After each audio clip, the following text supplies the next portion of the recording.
Right, so Bill, what doubler are you running? So I'm running the 231 300. It's got the Frog Fab doubler set up, and been running it for about a year now. And I've gone through a couple trails, not a whole bunch. We just gone through the Wentworth Loop, and it's really amazing. I had Wentworth Loop on the Rubicon, right? On the Rubicon, yeah. And I have a manual, so gearing was always a thing. So I had a Terra junk in there at one time. It blew up. We got another one. That one blew up. And I figured, I'm done. Looked for a 241 OR.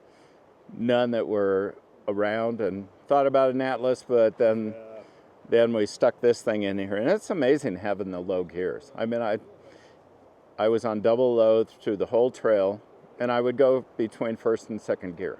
Okay. And the only thing, because of the 300, it has a tendency to pop out a little bit. I have to strap it, so I can't really go into too low easily. But that's okay. Put an eye bolt through his. Yeah. But then when you get into easy parts, then I'll just go into single low. Just take that 231 out of gear. So we're running on the 300 most of the time. So, but I would do it again in a heartbeat. It's amazing how much different it is. Because I could literally just go to, double low, single high, and get through anything. And it goes down the road really well. I've got no vibes or whatever. Yeah, any issues with like freeway driving at all? Yeah, no issues at all in the freeway. And even on the mountain roads, which I live up in the mountains, and it does well. Nothing at all. Any issue? So the only issue on the trail is that you did have the front pop out before, right? So we made that yeah. strap. But other than that, no issues on the trail. Not a bit. Nothing. No, it just crawled. I've got the little thumb drive on there, so I just hit it at 1,000 RPMs, and I just take my foot off the gas and I just creep over everything. It's like driving a tractor, So it was a good little rig. I enjoy it. I'm looking forward to doing more trails. So the labor to modify the floors and the transfer cases and the transmission was worth it? Oh, absolutely. Yeah. The doubler works good. Whether you're doing a 231 or you get an Eco Box or whatever, I would recommend them. Yeah. The Eco Boxes are a little easier because you don't have to tear things up. Or if you go to or a 231, you don't have to flip anything and tear up your. See how long it lasts. Yeah, see how long it lasts. I've that's heard it. They last a while, but I think that's the reason for the 300. Yeah. It's a gear. It's an iron case. With yeah. Gears, no chain. Yeah, it's hella strong. So yeah, it's been a good little rig. What axle gears are you running? What tire size? 410. Yeah, I'm running 410s because it little better gas mileage on the freeway. Ring and pinion. Yeah, it's I'm running 33s. As far as tires, I'm maybe go up to 35s next year. But I still have a lot of tread left on these. And, no issues at all. I only broke traction like once on the trail.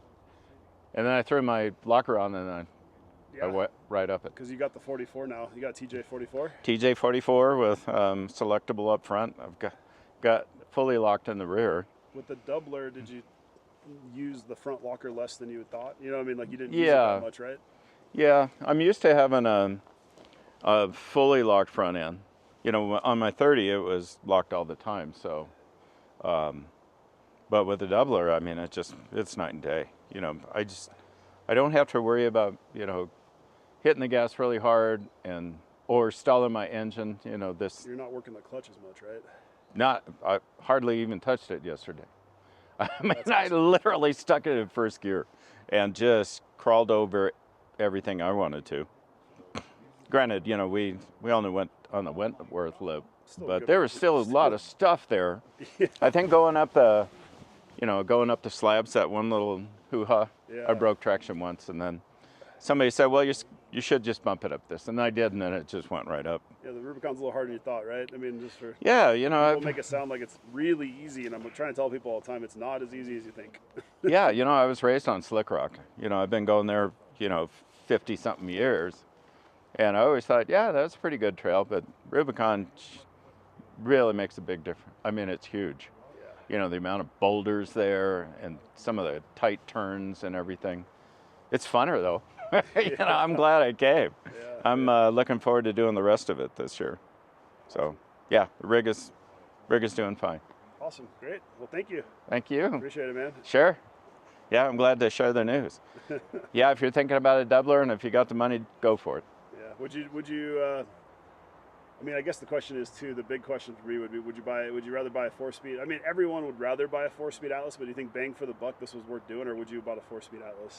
Well, Because that's the big question. Because those are probably now, I don't know, 3,800. I don't know. Yeah. Well, we got that deal on the 300, so you know, if you can find one nowadays, they might be a little pricey. So if you do the math and you do the labor and everything, it's probably about the same. I've seen 300 stock go for $1,000. Yeah, so there you go. Like stock, like without much done to it. Yeah. Like $800, $1,000. So you're kind of getting to that point by the time you factor in all the costs of doing this. But if you could get that 300 for cheap and get the 231 for cheap, I think it's worth it. Yeah, if you have a 231, an extra one or whatever, you know, the Frog Fab kit is about $600, and then you know, take a little bit of time to put it together. You know, you got to modify your floor. Yeah. But still, it's all good. This, you know, I bought this Jeep brand new in '91. There's not any parts other than the motor and the transmission are original. So I didn't mind cutting up the floor. You know, it's got dents on every part of it. So, you know, I mean, if you want everything stock and everything, you know, go with an Atlas, or if you're not that concerned about something blowing up, just go EcoBox and a 231, and then you're fine. Okay. Doublers are huge, so. Yeah. You know, our friend Dave, he kind of talked me into it because I asked him, he says, is it better for like a 4-to-1 if I can find an OR? And he said, doublers are really cool because you've got so many gear ranges. You know, with a 4-to-1, with a manual, you're stuck in first gear. You know, a lot of obstacles you can't go over in second, you know, unless you're geared real low in the axles. So with a doubler, you know, that takes that off the table. So you've got, you know, so many different gear choices to go through. So, which is good. I did. You know, there's parts of the trail that I was actually in fourth gear, double low. So it's kind of nice, you know, keeping up with the group. Yeah. So yeah, they're kind of fun. Okay. Anyway, sounds good. Dude, thank you. You're welcome. Appreciate it, man. Okay. Well, hell yeah. I'm going to put a link in the description to Frog Fab. Give me a discount code. We have the discount code on the 231 install video. Maybe I'll add it to the 231 300 video, and I'll put one here. So if you're interested in the doubler, I think I make a couple dollars if you use the link, which is cool for me. If you're going to buy it anyways, do that. If you're not going to buy it, I would recommend looking at eco boxes, looking at 4-speed Atlases, getting some scratch paper out or a spreadsheet out, run the numbers for you, see if you can find a 300 cheap enough. I think the 231 is even cheaper, especially when you get a 231 for $100 at a junkyard. And you know, kind of run the numbers and see what you think. But yeah, I think after seeing him wheel the Rubicon yesterday, I thought it was awesome.